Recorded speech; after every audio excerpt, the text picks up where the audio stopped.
Some people don't lose friends. They just stop trying to make any. It's not dramatic. There's no final argument, no slammed door, no tearful goodbye in the rain. It's quieter than that. More like fading. Like a photograph left too long in sunlight. The colors don't disappear all at once. They just become less and less themselves, until one day you realize you're looking at something that used to be vivid, and now it's just pale. You stop responding to messages with the same urgency. You let invitations sit unanswered in your phone, not out of cruelty, but out of something heavier. Fatigue, maybe, or caution, or the slow dawning realization that the energy it takes to be present for others has begun to cost more than you have to give.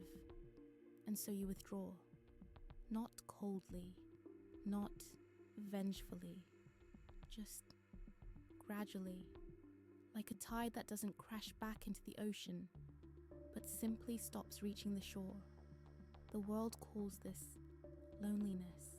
But loneliness is too simple a word for what's actually happening.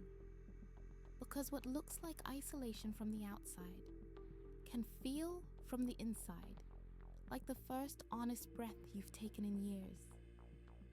Peace and loneliness can wear the same face, and sometimes you can't tell which one you're living with until you've sat with it long enough to hear what it's trying to teach you. This is about that sitting, that listening, that slow, imperceptible unraveling of what we thought we needed, and the strange, quiet discovery of what we've been needing all along. It starts with small things. You notice you're taking longer to reply, not because you don't care, but because you need time to gather the energy to care in the way they expect, to match their enthusiasm, to mirror their tone, to be the version of yourself that fits into their idea of who you are. So you wait. And in that waiting, something shifts. The phone becomes a museum of names. People you used to know. People who used to know you. Or maybe, and this is the harder truth, people who knew a version of you that you've quietly outgrown. You don't announce it. You don't send a farewell message or post a cryptic status about needing space. You just drift, like a boat untethering itself in the night, so slowly that no one notices it's moving until it's already gone. And here's what no one tells you. Sometimes the drifting isn't accidental. Sometimes it's chosen, not consciously, maybe, not with a clear decision and a firm resolve, but chosen nonetheless. Chosen by the part of you that knows, deep down, that staying connected to certain people means staying disconnected from yourself. You start to see the patterns, the friendships that only existed because you were always the one reaching out, the conversations that left you feeling more alone than silence ever did, the relationships built on who you used to be, not who you're becoming.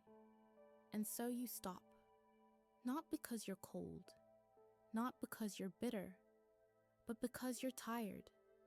Tired of performing, tired of explaining, tired of shrinking yourself to fit into spaces that were never meant to hold your whole shape. The invitations stop coming. At first, this hurts. Then, slowly, it starts to feel like relief. You become a background character in group chats. You smile at the notifications, but you don't open them. Not right away. Maybe not at all. And the strangest thing happens. The world doesn't end. Life continues, theirs and yours, running on parallel tracks that no longer need to intersect. Some people notice. They ask if you're okay. And you say yes, because you are. Just not in the way they'd understand. You're okay in the way that broken bones are okay when they're finally setting. There's pain, yes, but beneath the pain, there's also the beginning of something solid. Others don't notice at all. And somehow, that teaches you more than their concern ever could. There's a specific kind of exhaustion that comes from being visible, not the exhaustion of work or effort. Something deeper than that.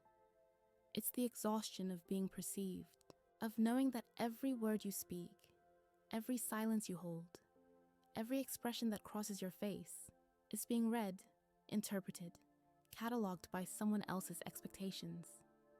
You start to realize you've been performing your entire life, not lying exactly, just adjusting, softening your edges here, amplifying certain parts there, laughing a little louder at jokes that weren't funny, nodding along to opinions you didn't share, offering pieces of yourself like hors d'oeuvres at a party, small, digestible, designed not to disturb. And for a while, it worked. You had friends, you had belonging, you had that warm, buzzing feeling of being part of something. But the cost was invisible until it wasn't. Until one day, you woke up and couldn't remember the last time you said what you actually meant. Until you looked in the mirror and barely recognized the person staring back.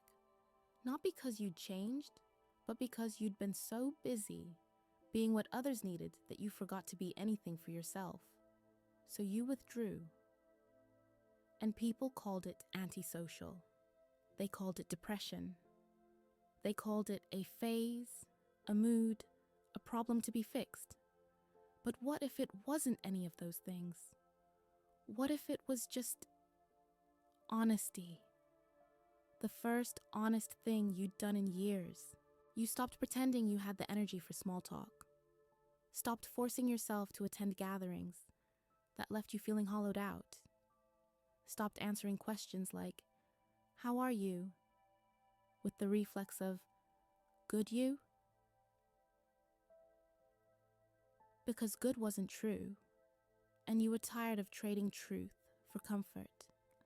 The silence that followed felt, at first, like punishment, like exile, like proof that you were too much, or not enough, or somehow fundamentally unfit for the basic human act of connection. But then, slowly, imperceptibly, the silence began to change shape. It stopped feeling like absence and started feeling like presence. Your own presence. The quiet hum of your own thoughts without the static of other people's needs. The weight of your own existence without the pressure to justify it. You learned that solitude isn't the same as loneliness. Loneliness is wanting to be seen and being invisible. Solitude is choosing not to be seen, so you can finally see yourself. And in that seeing, something unexpected emerged. Clarity. The kind you can only find in stillness. The kind that gets drowned out by the noise of constantly trying to belong. Here's the thing they don't tell you about healing. It looks a lot like giving up. From the outside, your life might seem smaller now. Fewer plans. Fewer names in your phone that you actually call. Fewer stories to tell at gatherings you no longer attend. But inside, something is expanding. It's hard to explain to someone who hasn't felt it. How can you describe the way that empty Saturday night, the one that used to terrify you, now feels like a sanctuary? How do you put into words the strange relief of not having to be anyone for anyone? You start to notice things you never had time to notice before. The way light moves across your wall in the afternoon. The particular silence of early morning. The sound of your own breathing. Not anxious, not rushed, just breathing. These small things become enormous. Not because they're profound, but because they're yours. Uncomplicated, unmediated. requiring nothing from you except your attention. And attention, you're learning, is the rarest gift you've ever given yourself. For so long, your attention was scattered, divided among dozens of people, each one requiring a different version of you. You were constantly toggling between selves, like switching between browser tabs, never fully present anywhere, because you were trying to be partially present everywhere. But now your attention is whole, undivided. And in that wholeness, you begin to meet yourself for the first time. Not the self you perform, not the self you curate, but the self that exists in the margins, the one with strange thoughts and quiet longings and fears that don't make sense and dreams that don't fit into anyone's expectations. This self doesn't need an audience, doesn't need validation, doesn't need to be understood by anyone except you. And here's the paradox.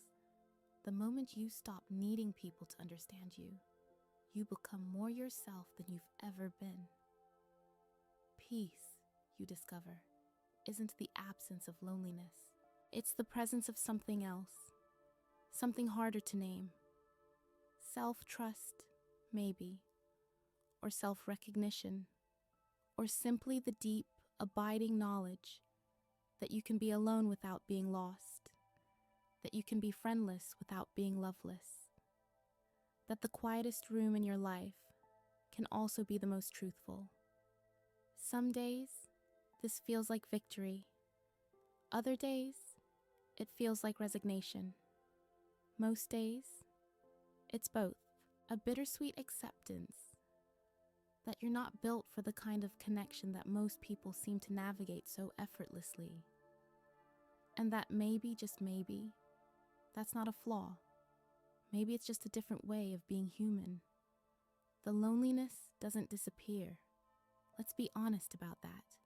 It's still there, humming beneath everything, like a bass note you can't quite tune out. But you're learning to hold it differently now. Not as evidence of something broken, but as a companion on a journey you didn't choose, but are walking anyway. Loneliness, it turns out, is a teacher, not a gentle one, not the kind that pats your head and tells you everything will be fine. More like the kind that sits across from you in the dark and asks questions you don't want to answer. Why did you need their approval so badly? What were you running from when you filled every silence with plans, every empty hour with someone else's presence? What part of yourself were you so afraid to meet alone? These questions don't come with a syllabus. There's no curriculum for this kind of learning. You don't get credits or certificates or gold stars for progress, but you do get something else, something quieter and more permanent. You get to know what's yours and what you were carrying for other people. The anxiety that felt like your personality, that was theirs, absorbed through 1,000 small interactions, taken on like a coat you forgot you were wearing. The constant need to be productive, interesting, worth keeping around, that was the world's voice, not your own. Strip those away, and it takes time, more time than you'd like, and what remains is startling in its simplicity. You, just you, not the entertaining version, or the helpful version, or the version that knows how to make people laugh, just the raw, unperformed fact of your existence. And maybe that's not impressive. Maybe that's not Instagram worthy or dinner party interesting. Maybe it's just quiet, steady, real in a way that performance never was. Solitude teaches you to differentiate between loneliness and aloneness. Loneliness is a wound. Aloneness is a room. One bleeds, the other simply is. You learn that you can enter that room without it consuming you. That you can sit with yourself, really sit, without distraction or escape, and survive it. More than survive it. Sometimes On the good days, even find peace in it. The phone stays silent, the calendar stays empty, and somewhere along the way, you stop interpreting this as failure. Maybe you were never meant for the constant hum of connection that others seem to thrive on. Maybe your nervous system was built differently, more sensitive to noise, to demands, to the endless negotiation of being in relation. Maybe you're not antisocial. Maybe you're just precise about what you can hold. And there's a strange kind of power in that precision, in knowing your limits, in honoring them instead of apologizing for them. The world will call this isolation. It will worry about you. It will suggest therapy, medication, lifestyle changes, anything to bring you back to the acceptable range of social behavior. But you're learning to trust your own knowing, to understand that sometimes withdrawal isn't pathology. Sometimes it's protection. Sometimes it's the wisest thing you've ever done. Because here, in this quiet, in this chosen solitude, you're not running away from life. You're running towards something else, toward a version of yourself that doesn't need constant external validation to know it exists, toward the radical idea that you are enough. Not eventually, not when you fix yourself, not when you finally figure out how to be the kind of person who has lots of friends. Right now, in this silence, as you are. Something shifts when you stop fighting it. When you stop treating your solitude like a problem to solve, a deficit to fill, a temporary condition you'll escape once you figure out the right combination of effort and charm. When you stop waiting for the loneliness to end and start asking what it's trying to show you. The shift is subtle, imperceptible even. Like the way seasons change. You don't see it happening. But one day, you look up and the whole world is a different color. You realize you've stopped checking your phone with that particular kind of hunger. The one that's looking for proof that you matter, that you exist in someone else's thoughts, that you haven't been completely forgotten. You realize you've stopped measuring your worth by the number of unread messages or weekend plans or inside jokes you're part of. You realize, and this is the strange one, that you've started to like your own company, not in a forced self-care Sunday kind of way. Not because some article told you to practice self-love, or because you're trying to convince yourself that alone is better. But genuinely, authentically, the way you might enjoy the company of an old friend who doesn't require anything from you except presence. You talk to yourself differently now. Not with the harsh, critical voice that used to narrate your every move, but with something softer, something almost tender. You notice when you're tired and let yourself rest. You notice when you're sad and let yourself feel it without immediately trying to fix it or explain it away. You notice when you need something, space, silence, light, air, and you give it to yourself without guilt.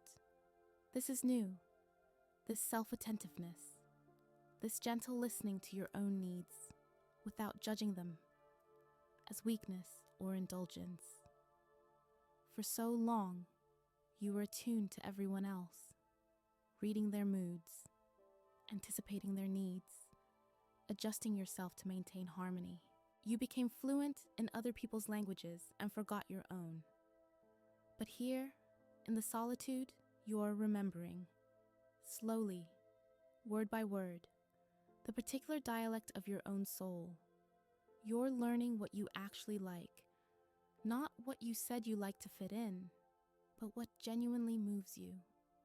The books that make your heart race, the music that makes you feel less alone, the thoughts that visit you at 3 a.m., that you don't have to translate for anyone. You're learning your rhythms, when your energy peaks, when you need to withdraw, what drains you and what replenishes you, things you never had time to learn when you were constantly accommodating someone else's schedule, someone else's needs, someone else's idea of what friendship should look like. And slowly, so slowly you almost don't notice, the ache begins to transform. Not disappear, transform. It becomes less like a wound and more like a doorway, less like an ending and more like a beginning.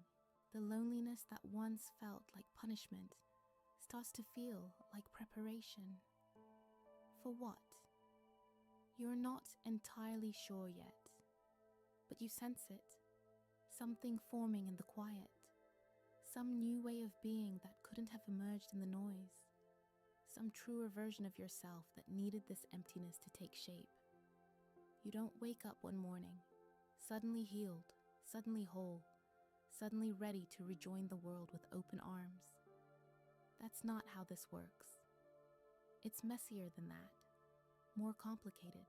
There are still days when the silence feels crushing, when you scroll through old photos and feel the ghost ache of belonging, when you wonder if you've made a terrible mistake, if you've chosen solitude, or if solitude has chosen you, and whether there's even a difference.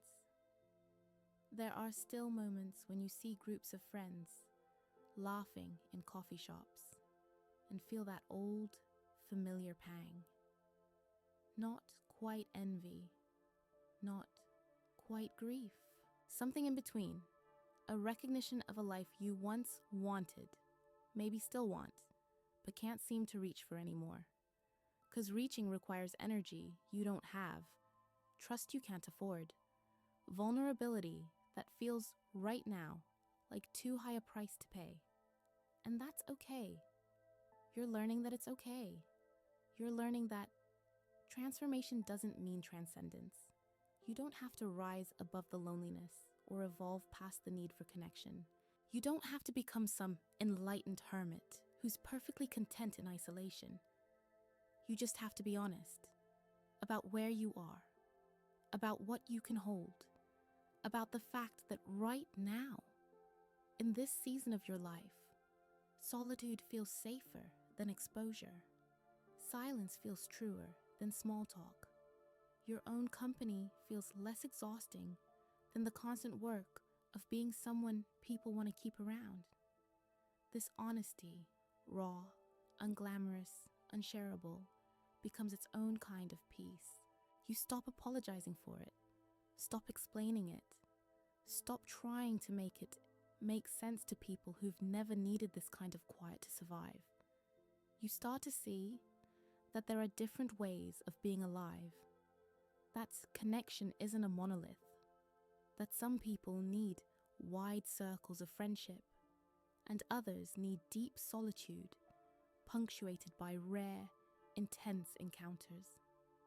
That some people recharge in crowds, and others need vast stretches of aloneness just to remember who they are. Neither is wrong. Neither is broken. They're just different architectures of the soul. And yours requires space, stillness, the freedom to exist without explanation. Maybe that will change.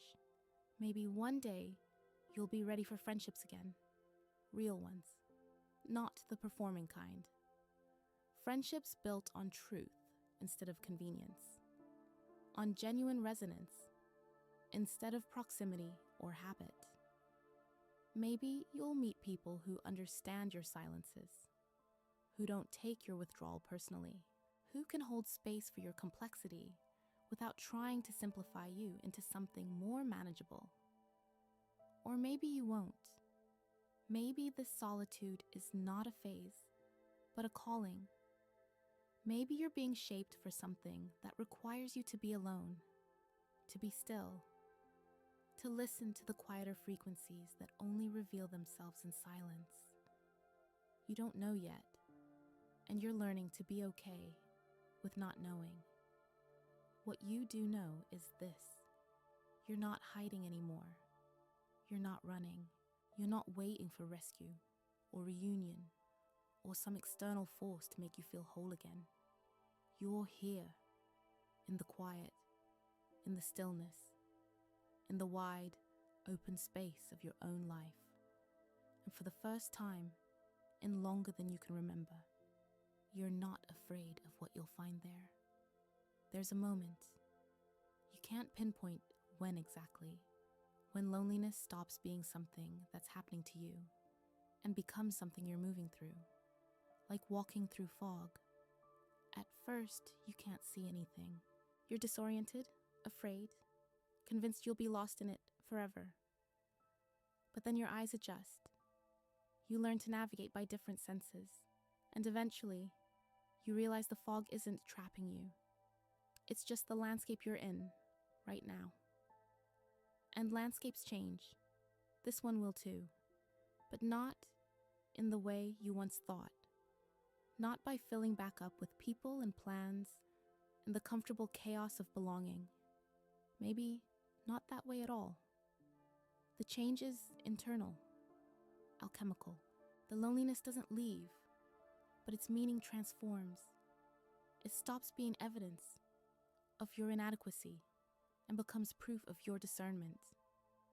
It stops being a void and becomes a clearing, a space you've made, consciously or not, to finally hear yourself think. And what you're thinking, what you're learning in this stillness, is that you've been looking for yourself in other people's eyes for far too long. You've been waiting for someone to see you, truly see you, so you could finally believe you exist, so you could finally believe you matter, so you could finally feel less alone in the enormousness of being alive. But no one can do that for you. No friendship, no matter how deep, can fill the particular shape of your own absence from yourself. That work, the work of witnessing your own life, of being present to your own experience, of validating your own existence, that work is yours alone. And it's hard work, lonely work, the kind that doesn't get celebrated or applauded because no one else can see you doing it. But it's also the most important work you'll ever do, because once you learn to be your own witness, your own companion, your own gentle observer, once you learn that you can be alone without disappearing, everything changes. Not dramatically, not all at once, but slowly, like light returning after a long winter. You begin to trust yourself in a new way, to trust that your need for solitude isn't pathology but wisdom, that your withdrawal wasn't weakness but self-preservation, that your inability to maintain friendships wasn't failure but discernment, a recognition that those connections weren't nourishing the truest parts of you. You begin to understand that maybe you didn't lose friends. Maybe you lost versions of yourself that were never sustainable. And in that loss, in that shedding, you made room for something more real. You're not there yet, not fully. There are still days when the loneliness feels like drowning, when you question everything, when you wonder if you've gone too far inward, if you've made yourself so small and so quiet that you've become invisible even to yourself.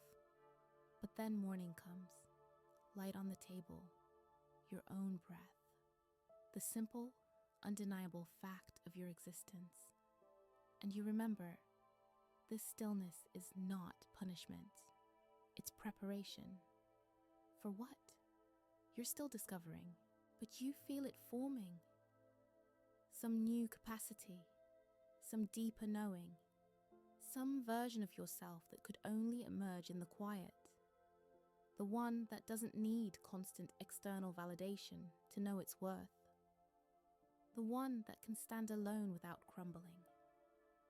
The one that understands that true belonging begins not with being chosen by others, but with choosing yourself. So you stay. In the solitude, in the silence, in the slow, sacred work of becoming. Not because you've given up on connection, but because you finally understood that the only connection that will ever truly sustain you is the one you have with yourself. And maybe that's enough. Maybe that's more than enough. Maybe that's everything. The friendships you thought you needed, they were doorways, and you walked through them. And on the other side, you found not belonging, but yourself. Not community, but clarity. Not rescue, but resilience. And now you're here, in this quiet room, in this tender solitude, in this strange, unexpected peace. Still lonely sometimes, still longing sometimes, but also, and this is new, also whole. The phone will ring again someday. Maybe the invitations will come. Maybe you'll find your people, the real ones, the ones who can hold your fullness without flinching. Maybe. But until then, and even after, you have this stillness, this self-knowing, this hard-won ability to be alone without being lost. And that, it turns out, is its own kind of belonging. The deepest kind. The kind that can't be taken away.